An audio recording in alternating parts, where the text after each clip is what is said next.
আজকে সকাল সকাল উঠেই কোনো কাজ নয়, একদম রান্নাঘরে চলে গেছি সরাসরি। দেখো জামা কাপড় চেঞ্জ করে নিয়ে, বাসি জামা কাপড় চেঞ্জ করে চলে গেছি রান্নাঘরে। এখন মেয়ের জন্য যে 250 করে দুধ নেওয়া হয় সেটা এখন ফুটিয়ে নেব, আর তারপরে আমাদের জন্য চা বানাবো। তার আগে আমার কিন্তু ব্রাশ ট্রাশ করা সব হয়ে গেছিলো।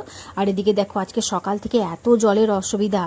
আমাদের যে টাইমে জলটা আসে সেখানে কোথাও কোনো একটা জায়গায় পাইপ ফেটে গেছে, দিয়ে জল আসছে না। সেই জন্য সমস্ত কিছু বের করেছি, ড্রাম, বোতল, জল ধরবো।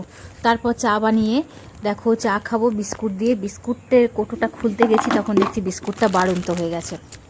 তো কি আর করার, তাই জন্য আগে বিস্কুটটা কৌটোর মধ্যে ঢেলে চলো চা বিস্কুট এখন খেয়ে নিই। তারপর আজকে ছিল রবিবার, মেয়েও ছিল বাড়িতে, সেই জন্য সকালে উঠে ওকে একটু আদর করতে হবে, না হলে ও আবার ঘুম থেকে উঠতে চাইবে না। যাই হোক ওকে আদর করে ঘুম থেকে তুলিয়ে ব্রাশ করতে পাঠিয়ে দিলাম। এদিকে আবার আগের দিনের কিছু জামা কাপড় জমানো ছিল, ভাঁজ করা হয়নি, সেগুলো এখন নিয়ে বসেছি। একে একে সমস্ত কিছু ভাঁজ করে নেব। আসলে কি হয় বলো তো, যতই ভাবি যে ঠিকঠাক করে গুছিয়ে সুন্দর করে রাখবো, কিন্তু হয়ে ওঠে না। আসলে ছোট বাচ্চা আছে তো, টাইম টু টাইম মেনটেন করে অত কাজ করা যায় না। যাই হোক এদিকে মেয়ের ব্রাশ করা হয়ে গেছে, ওকে খেতেও দিয়ে দিয়েছি। কমপ্লেন খেতে ভালো লাগে? হাতে কি নেল পালিশ পড়েছে দেখি, বা দু হাতেই পড়েছ? যা, হাতে নখ হয়েছে তো, নখগুলো সব কেটে দিতে হবে। নেল পালিশ তুমি নিজে নিজে পড়তে পারো? চকলেট খেয়ে খেয়ে তো দাঁতগুলো গেল। এবার এবার কি হবে? মাংস খেতে পারবে না। মাংস খেতে পারি। এর সাথে বকবক করে বকতে বকতে আমার আবার এত জোর খিদে পেয়ে গেছে যে মুড়ির টিন নিয়ে বসে গেছি। আজকে ভেবেছিলাম যে রবিবার স্পেশাল কিছু করব জল খাবারে, তো দেখলাম যে জল নেই, সকাল থেকে জলের এত অসুবিধা। সেই জন্য দেখলাম যত বেশি আমি রান্নার বাড়াবো তত বেশি জল খরচ হবে। তো এখনও তো কিছুই হয়নি, সারাদিনের রান্না বান্না এখনও বাকি আছে। চলো তার আগে এই বেসন বড়া দিয়ে আমি মুড়িটা খেয়ে নিই। আর বেসন বড়াটা এতটাই কুড়মুড়ে হয়েছিল কি বলবো।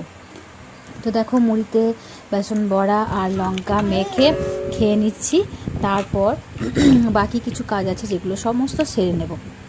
আর আজকে সকাল সকাল চানটাও করা হয়নি, যেহেতু জলটা ছিল না, বেলা দিকেই করব। তার আগে এই সব কাজগুলো করে নিই। দেখো মুড়ি খেতে খেতে আবার হঠাৎ করে মনে পড়ে গেল, এই যা মুড়ির ড্রামের মধ্যে তো আবার মুড়িগুলো রাখা হয়নি। তো আবার মুড়িটা খেয়ে কোনো রকমে হাত পরিষ্কার করে ধুয়ে নিয়ে তাড়াতাড়ি করে মুড়িটা ড্রামের মধ্যে ভরে দিয়ে আমি দেখো জায়গায় তুলে রেখে দিচ্ছি। যেখানটায় আমার মুড়ি থাকে সেখানে তুলে রেখে দিলাম। এবার দেখো ভাত বসিয়ে দিয়েছি, ভাতটাও ফুটছে। আর এখানে ডাল হচ্ছে, একদম পাতলা ডাল। আর করব ডিমের তরকারি। ছোট ছোট করে আলু কেটেছিলাম, ভেবেছিলাম সয়াবিনের তরকারি করব, কিন্তু দেখলাম না, সয়াবিনের তরকারিটা রাত্রেবেলাতেই করব, এই বেলাতে ডিমটাই করি। তো সেই জন্য ছোট ছোট করে আলু কাটা ছিল। তো কোনো ব্যাপার না, আমরা নিজেরাই তো ঘরেতেই তো খাবো, কোনো ব্যাপার না।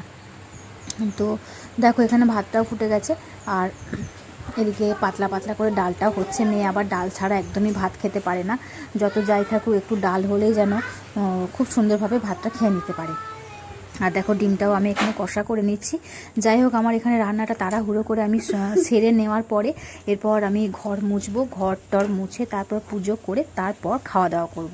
এর মধ্যে কিন্তু রান্নাটা আমার সমস্ত কিছু কমপ্লিট হয়ে গেছে। তোমাদের সাথে কথা বলতে বলতে ভিডিওটা করতে করতে আমার কিন্তু সমস্ত কাজ সারা হয়ে গেছিলো।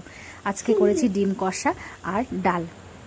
তো চলো এবার আমি ঘরটা মুছে নিই। ঘরটা দেখো আমি কিন্তু হাতে করে মুছি, কোনো স্ট্যান্ড বা কোনো লাঠি দিয়ে কিন্তু আমি ঘর মুছি না, এইভাবেই ঘর মুছি।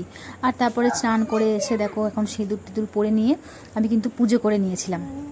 সেটা আজকে আর তোমাদের সাথে শেয়ার করা হলো না, আবার পরের দিন শেয়ার করব। এবার দেখো সরাসরি চলে এসেছি খাবারে।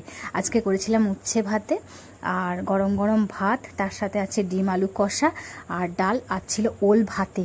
আগের দিনে একটু করেছিলাম আর একটু ওল ছিল, সেটা আজকে একটু ভাতে দিয়ে সিদ্ধ করে নিয়ে খাওয়া হয়ে গেল, কোনো ব্যাপার না। তো দেখো একদিনেই তো খেয়ে আমরা কোথাও চলে যাব না, তাই না? তো জিনিস আমার মনে হয় রেখে রেখে খাওয়াটাই ভালো। তো একদিনের জায়গায় দুদিন হয়ে যাবে খাওয়াটা।